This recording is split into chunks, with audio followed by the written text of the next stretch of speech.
Welcome to The Explainer, brought to you by Forge College. So, you actually survived writing professional security reports. That means you know exactly how to write a beautiful impact triad, hopefully without crying too much. But today, well, welcome to the Capstone Project. We're getting right into security audit methodologies and scope. Go ahead and put on your digital surgical gloves because we're about to operate on a smart contract. All right, let's just dive right into this overwhelming feeling. Because we've all been there, right? You're staring at literally thousands of lines of Solidity code, multiple interacting contracts, external Oracle dependencies, those systems that feed outside data like price feeds to the blockchain, and you're just sitting there thinking, where do I even begin? I mean, if you just start reading at line 1 and hope to stumble onto a bug, you're going to lose your mind, and probably your eyesight. To survive a comprehensive protocol audit, you absolutely have to have a repeatable, structured methodology. We need a system that tells us exactly what to look at, when to look at it, and really how deep to go. So, here's our surgical prep checklist for today. First, we'll cover the clinical mental model. Second, the phase-based workflow. Third, a DeFi patient case study. Fourth, preserving evidence. And finally, number 5, your capstone prescription. Let's get into it. Section 1. The clinical mental model. Diagnosing smart contracts. Now notice how beautifully this maps the emergency room straight to smart contract security. When a patient walks into an ER, doctors follow a strict process.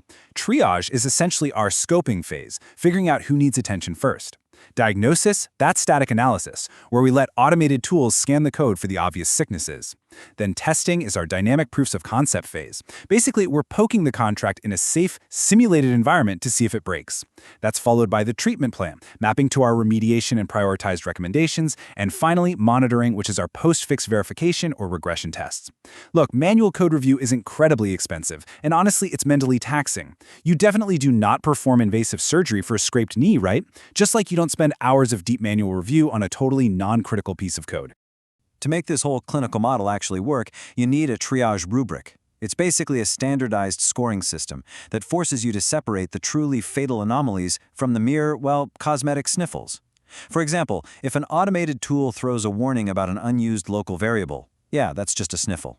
But if you spot a chronic reentrance vulnerability, which, as we know, is basically a hacker tricking the ATM into spitting out cash twice before it updates their balance, that is a fatal condition. And that requires immediate top-priority manual intervention. All right, moving on to Section 2, phase-based workflow, your standard operating procedure. Let's turn that clinical theory into a concrete, usable procedure. Step 1 is scoping and threat modeling, inventorying the contracts and mapping out those attack surfaces. Step 2 is automated static analysis. That's running your scanners to catch all the low-hanging fruit. Then, Step 3 is deep manual review, where good old human intuition catches what the machines completely missed. Step 4 is dynamic POC testing, proving the bug actually exists on a safe, cloned copy of the network, which we call a fork. And finally, Step 5 is triage and reporting. The big secret here? Every single phase must end with a clear handoff artifact, a document, a script, a raw output file, whatever it is. That artifact either moves down the pipeline to the next step, or it goes straight into the medical record archive to prove that, yes, you did actually check it. Okay, Section 3, case study, DeFi patient, the vulnerable lending module. When you're looking at a lending protocol, you've really got to rack and stack your priorities. You have your vital organs, right? Vaults, those giant digital safes holding literally millions of dollars in user funds. And on-chain price oracle adapters that dictate the value of collateral. These absolutely need immediate, deep manual review.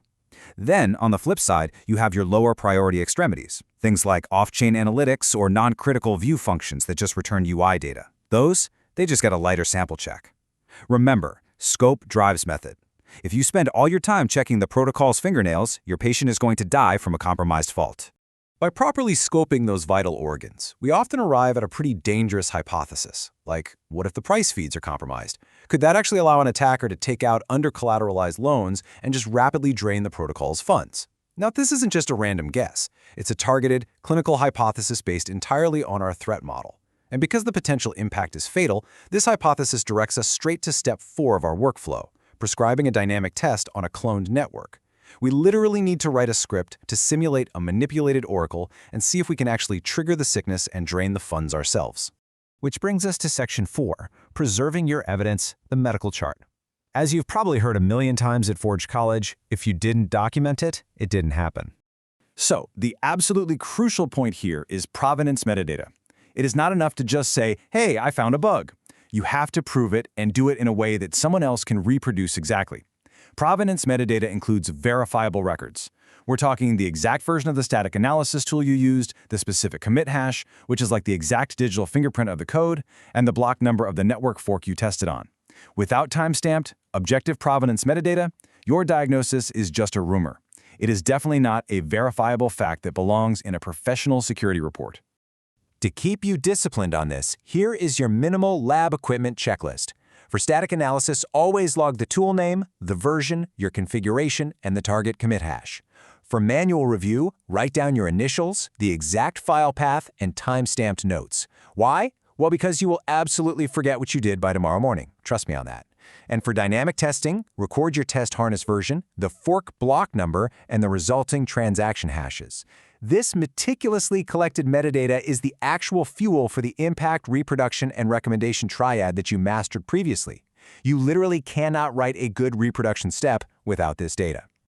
And finally, Section 5, your capstone prescription, discharge instructions.